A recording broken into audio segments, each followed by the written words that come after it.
Welcome to Trojans Live, presented by Monster Hydro on AM 790 KBC and the USC Trojans Media Network. I am Jordan Moore alongside the All-American Sean Cody and our quarterback Max Brown. The Trojans are headed up to Berkeley for the annual weekender. They're going to take on Cal. Plus, we are ringing in the start of basketball season, so we'll have Alyssa Peely and Drew Peterson here as well. A big show ahead, but let's start with the head coach. You've got to train hard to play hard. Monster Hydro contains essential electrolytes and energy you need to perform at your best. Learn more at monsterenergy.com. Monster Hydro, hard charging hydration. Donte Williams with us now. Thank you, Coach, as always, for being a part of the show. We talked about this a little bit after the game on Saturday. We knew, life might be a little bit tougher offensively going forward. What did you think ultimately derailed the offense in particular on Saturday? Because, it wasn't their best day.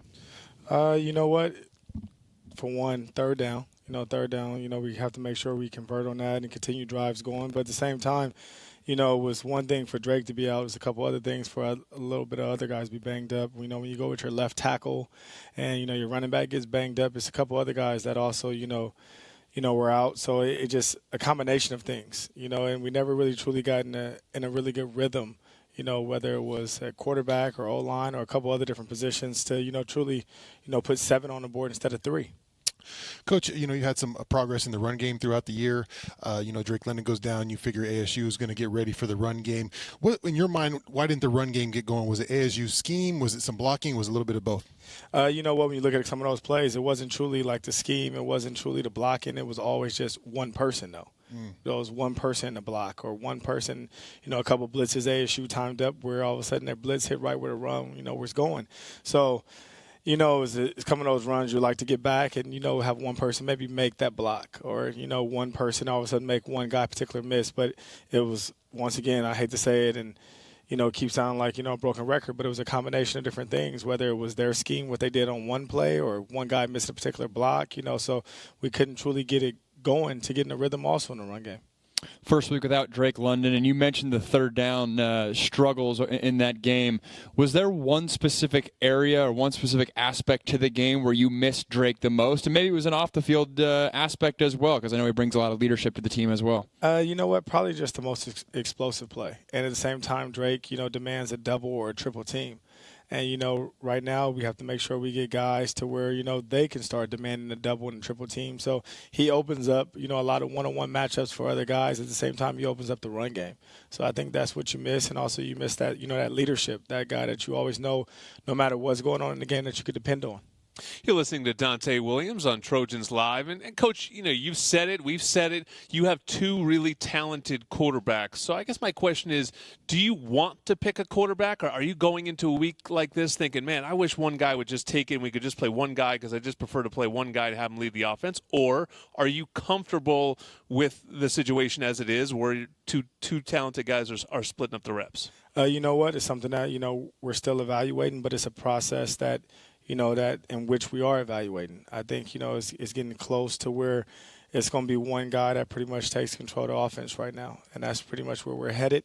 I like, the things that both guys have done when they've done well, but also, some things that both guys have done that haven't been of the best. But, you have to put the guy that gives you the best chance to win, right? And that may be not, everybody's top choice or whatnot, but it's the best chance for this particular team to win. Not the team a month ago, not the team a year ago, not the team even next year, the team right now, So we're going to continue to keep looking at a couple of things and figure out what's the best thing for this team going forward and, who gives us the best chance to win on Saturday. But no matter what, whoever that one guy is, will still be a competition to where that guy has to perform to make sure he keeps that job.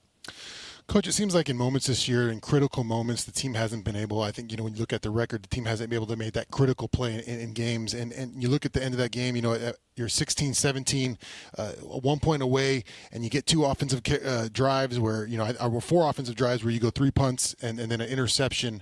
How do you get this team to believe at that critical moment when that juncture happens that, hey, this is when we got to turn up and not kind of fizzle out what we've seen throughout the year? You know what? That's probably the moment that in the game we probably actually, to answer your question, that we probably miss Drake the most. Because that's the one guy that when everything is maybe not going the best that can make a play. we have to find that guy right now that is going to make that particular play. I think we have some guys on our team that can and is very capable, right? We have to do everything possible to put them in a situation to make sure that they take advantage of the opportunity. Coach, you've been very consistent with your messaging ever since you took over as the head man. Go 1-0 every single week, every single day. Does the messaging change now that there's only, a few regular season games left? You're battling for a bowl game. The future's uncertain a little bit. Do things adjust when it comes to how you're addressing the team? No. I mean, that's part of, being the leader. If your message starts changing and starts wavering, then that means you have doubt. And me as a particular person, there's no doubt in me about anything I do. I'm going to make decisions that I feel is best for the team, not for myself, not for a particular person, not for a particular coach, but the team. So my message will never waver. I'm going to continue to hold guys accountable. I'm going to continue to make sure we're competitive, and I'm going to make sure that we have a gang energy and juice in what we do. And practice today was no different.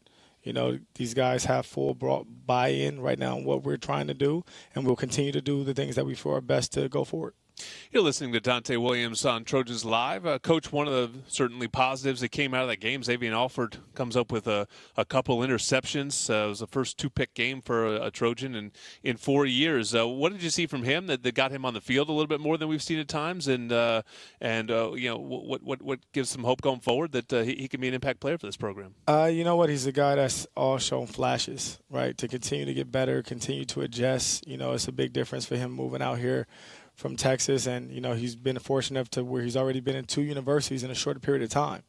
So he's just a guy that got an opportunity and he took advantage of it in a big time moment, in a big time game. I wish we could have capitalized a little more on those turnovers that he got in interceptions, but we will continue to go to work to make sure we do. And those are 2 interceptions in the game he had on Saturday. I care more about what he's going to do this coming Saturday and make sure he continues to build on what he already has done. Coach, obviously not a defensive performance that you want out there, I'm sure. But, there was some things you did all right. I thought, did a good job bottling up Jaden Daniels. And I wanted to say, what was the game plan, going against a talented quarterback who can run with his, obviously, make an impact in the run game and the passing game? You know what? The biggest thing that came to this game was, we stepped in the game actually trying to stop the run. Right, trying to stop the run and do everything we possibly can to stop the run. We know Jaden's very talented. He has a strong arm. He's athletic. He does a lot of good things for that particular team. But the biggest thing for us was stopping the run. And I would hate to say that, if they just bust wide open and a guy ran for 80 yards, that really wasn't it. It was a one-on-one matchup at times, and we didn't make the play. And that's some things that we have to continue to work on is tackling. At moments and times we did that well. You look at maybe 5 or 6 runs in a row where we pretty much stop them and held them to short yardage, but then all of a sudden they'll get an explosive run. And it's one thing for the explosive run to be maybe 10 or 15. It's another thing when the explosive run is 50, right? So we have to make sure we stop the explosive plays. Everybody talks about in the pass game, but, the other day it was in the run game. I want to go back to the safety position because it obviously jumped off the film to me. When Xavier got his 2 picks, it looked like Greg was back at his, I'll say normal position, but I know he's played corner as well, but back at true safety when in the past couple of years he's been living at nickel. What goes into that movement there? And then, you're playing a lot of safeties out there. You forget about a guy like Isaiah Palomau, we were talking about him all in the preseason. Chris Thompson gets in there. Chase Williams gets in there. There's just a lot of safeties back there. How do you manage that rotation, and what makes each of those guys unique? Well, Chris Thompson, a lot of his involvement right now has been pretty much like an outside linebacker role. Right, so he's a guy that's athletic, but at the same time is big enough to stack in the box. So he's been able to play at that and do a couple things for us in bigger type personnel and packages. You look at someone like Xavier Alford, he showed what he can do this past game as far as cover him and roam back there. Isaiah at the same time, he's a guy that's played a lot of football games here. But you look at a guy like a Kalen Bullock who, pretty much has all the tools in which you want if he was a corner, a nickel, or a safety. But some of these guys are a little older, some of these guys are a little younger. So it's about making sure you get the best combination on the field. And at the same time, all these guys we're talking about, they all play special teams. Really, that's like all our special teams bodies. And they're not like on one team or 2 teams. They're on all of them, right? We even have Xavier Offers on the front line on kickoff return. So they're pretty much on all the special teams. So they're playing a lot of other things besides just defense. And, those are the body types in which we're looking for. So we're doing everything possible to get these guys on the field. All right, that's Coach Williams. He's going to stay with us for one more segment, and we will get into this week's game, USC against Cal. We got ourselves a day game on Saturday, 12:30 p.m. kickoff up in the Bay. Our Trojan Tailgate show will start at 10:30 a.m. right here on the USC Trojans Media Network. Back with one more segment with Coach. You're listening to Trojans Live. USC versus Cal on Saturday, a big one for the Trojans that still need 2 more wins to get bowl eligible, and a weird one for Cal. They obviously had a crazy week. They were sort of living in everyone else's last season, but it's still going on up there with the rules up in that county. How do you prep for a team, Coach, when you don't really know who's going to play for them? Well, you got to look at this past game to see a lot of guys that they had out there playing that they normally don't, just in case those may be some of the guys that we're up against. But at the same time, you have to break down all the games where they had all their guys, because you really have no idea who may be back and, who's actually going to play. Because I believe this past game, they played their third-string quarterback, and, they missed 2 or 3 offensive linemen, like important positions, right? I believe it was like 20-something guys as a whole that were out. So you have no idea who's truly going to be back, so you have to prepare for both. And at the same time, you have to see how much of the scheme was different on either side of the ball with the guys they were able to play with. Coach, early start time for this one. You got to get up. Last week we were waiting around all day in the hotel, waiting for the game. I used to hate waiting in the hotel, but now the guys get to get up and get after it. What's the mentality when you got an early game and you got to get the engines running early? You know what? I think that suits us best. Just for simple fact is that, we're an early morning lift team, and a couple other things that we do are early morning.